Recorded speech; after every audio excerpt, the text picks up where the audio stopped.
Hi. Let's know about digital implementation in VLSI design. Digital implementation starts with developing a high-level specification of the design. This includes the functionality and power, performance, area, PPA, targets of the design. Map this specification to top-level design. Create a register transfer level (RTL) description of this design using hardware description language (HDL) components. Using simulations, verify that all specifications are met. Translate this RTL into gate-level synthesized netlist. Implement physical design (PD) of this netlist.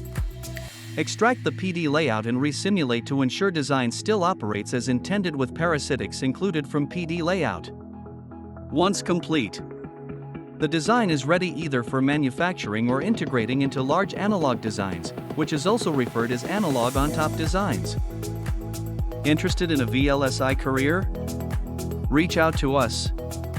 www.semicontex.com.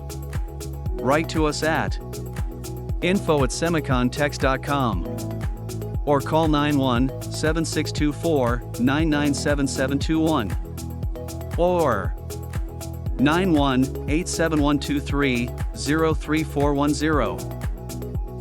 Thank you for watching.